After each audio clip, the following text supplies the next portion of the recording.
This is Australia. If Australian governments don't defend Australia, who the hell is going to? Today, mate, we've got something really special. I was lucky enough to be invited over to Bernie Finn's place and sit and chew the fat with one of the most interesting politicians in the country. 3, 2, 1. With 40 years under his belt with the Liberal Party, there isn't much that Bernie doesn't know and won't say. He was expelled from the Liberal Party in 2022 when he said what we were all thinking and compared the then state premier, the Right Honourable Dan Andrews, to Adolf Hitler. Nice. And got expelled from the party. I like the sound of this guy. Yeah, no, he's a cracker. He was elected at the same time as Geoffrey Kennett won the state election, and I enjoyed listening to his take on Geoffrey and how he led the state. From the CFMEU to China, from renewables to Dan and Jacinda, Bernie does not hold back. While nothing is set in stone, he is a paid-up member of One Nation. He loves what that party is doing, and I really hope that he runs as a candidate for the party later this year at the state election. We need a whole lot of Bernie Finns in Parliament if we're going to turn this ship around.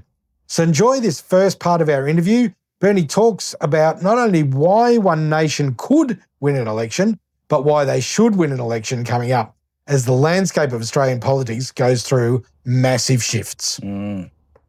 So we talked a bit about One Nation and obviously you were 30 years in the Liberal Party. 41 years. 41 years? 41 years, yes. Right. You only get 25 for murder. And your support of, if I follow you on Facebook, you are very supportive of One Nation. Can they win the election? Yes. Yeah. People say that One Nation can't win the election. Well, that's nonsense. Of course, One Nation. If enough people vote for them, One Nation can win the election. Yeah. If enough people vote for the Nationals, the Nationals can win. Whoever the people vote for will win the election, and that includes One Nation. And that's something that I just want to reinforce. We're not running. One Nation's not running in Nepean to support the Liberals or anybody else. We're running. One Nation's running to win the seat, and we are running in November to win government, and we are running in Farah to win Farah. We are not there as some sort of sidekick to somebody else. You're not a disruptor. You're there. We're there. We are the real deal, and we are on about doing what is the best thing for Australia. Nobody else, no other political party is putting Australia first, and that's what we need to do more than anything else. These people who seem to think that kowtowing to Brussels or some such place overseas is the way to go. No way, no.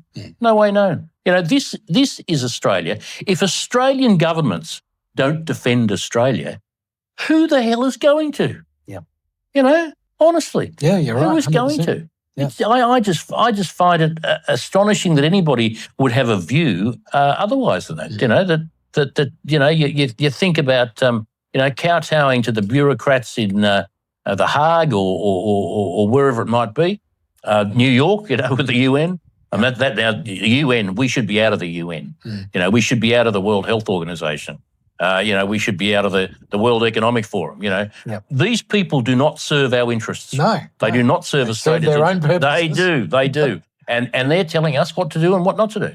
I would say to them, I would be very polite. I would be very calm. I would be very relaxed. I would look at them and I would say, you can get stuffed.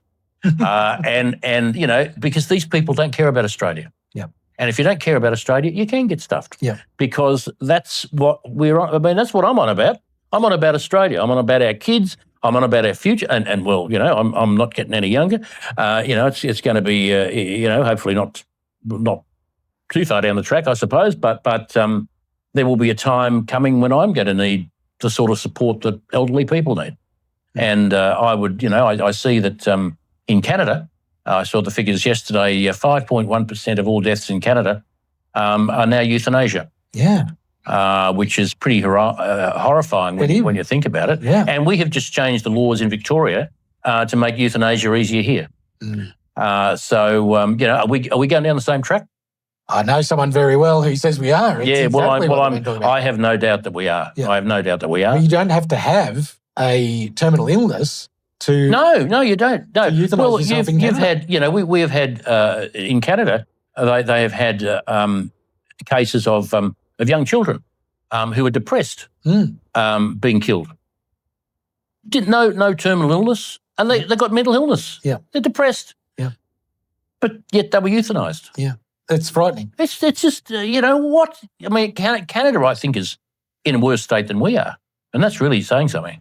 I mean, Trudeau was bad enough, but this bloke is. Wow. I mean, he's. You talk about the WEF and all the rest. I mean, he's straight from that cartel. Yeah, exactly right. Well, he was on the founding board of the WEF. He's part of the, what are they called? I can't remember what they're called now, but yeah, no. And then he was obviously the Bank of England. He's quite a frightening person. He is a frightening person. Yes, he is. And but he's a good mate of Elbow's. Is he right? Oh, well, Elbow, Well, Albie's out here. He spoke to Parliament. No, what a joy. Yeah. What a joy it was to have him. Did the country the world a good. Yeah, no, Not really. Interesting what you say about the WF. So what's your future, mate? You don't know yet, obviously. Look, I don't know. We'll see what happens. I mean, I have said to One Nation that I'll serve in whatever capacity they want me to serve, whether that be in Parliament, whether that be giving out leaflets on the corner. I don't know, but time will work that out in some way or another. But I've got plenty of energy. I've got a vision for where Australia should be, and I want to help a party who can change this country for the better to do just that. That's really what I want to do. Yeah. That's what I'm on about. I mean, I've spent 23 years in Parliament. I could, if I wanted to, go up to Queensland and sit on a beach for the rest of my days. Yeah. And I have to say that's very tempting. But at the same time, this country needs good people who are prepared to fight for it. Otherwise, we're gone. And I can't, in all conscience, walk away and say, no, I've done my bit. Because as far as I'm concerned, as long as I've got breath in my body, as long as the good Lord leaves me on this earth, I haven't finished. I haven't finished. And he keeps reminding me of that, which is really frustrating at times. That's something that I'm committed to is just making this country a better place in any way, in every way that I possibly can. Now, that means going back to Spring Street, great. If it means going to Canberra, great. If it means giving out how-to-vote cards on the street corners or wherever it might be, great. I just don't know where that's going to lead me, but time will tell. Time will tell. Yeah, it will. Hopefully sooner rather than later. One Nation would benefit from someone of your experience, obviously, and you've seen the best of the state and the worst. From a personal point of view, I hope you get involved and or are able to get involved and help bring us back to where we deserve to be, because we were the best state in Australia. We were, for years. Yeah. For years, we were. I mean, the Victoria just shone. Yeah. And not anymore. We are, I remember when we were the laughing stock during the Kearney years, they say, what's the capital of Victoria? 20 cents. All these Victorian jokes were around. Now, people are feeling sorry for us. Yeah. They don't even joke about us anymore. They feel sad for us and sorry for us. And that's tragic, I remember during the COVID period, or just after the COVID period, when Parliament resumed, and we were sitting late one night, and it was about 9 o'clock. We rose, and I decided that I'd head downtown and see if I could get some tucker. So I thought, Little Bourke Street, tucker.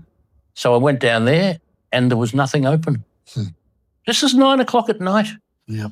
In Little Bourke Street, the hub, the restaurant hub of Melbourne, of Australia probably, and there was nothing open. There was nothing open anywhere, and I actually walked through, and I had tears running down my cheeks at what Melbourne had become. I was devastated at what Melbourne had become, and I ended up going Bourke Street and having some Maccas. Yeah. Because they were open. That is. But I was hungry. Hungry. You got to eat something. But I just thought how very, very sad it is that Melbourne has become this dreadful, dead, boring place. Yeah. When we were so cosmopolitan. we Yeah, were so- absolutely. It was such an Absolutely. exciting place to live. It was.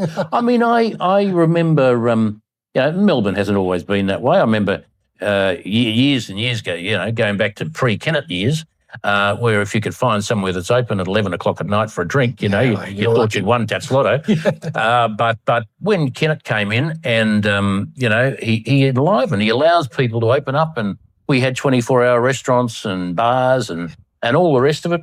And it became a tourist attraction, a tourist precinct in its own right. Yeah. Melbourne did, and you look at it now, and, I've spoken to a number of people over the last little while, I suppose, who said to me straight out, why would you go to Melbourne? Yeah. A number of people who said, thank God I've left. Yeah. It's just really, really sad. It is sad. And if I can play a part in rebuilding, rejuvenating Melbourne, that'll be great. I'll be very, very happy. If I can play a part in making Melbourne something akin to what I experienced over the last 30 years, I'll be wrapped. Yeah. But we'll see what happens. See what happens. See what happens indeed. Yeah.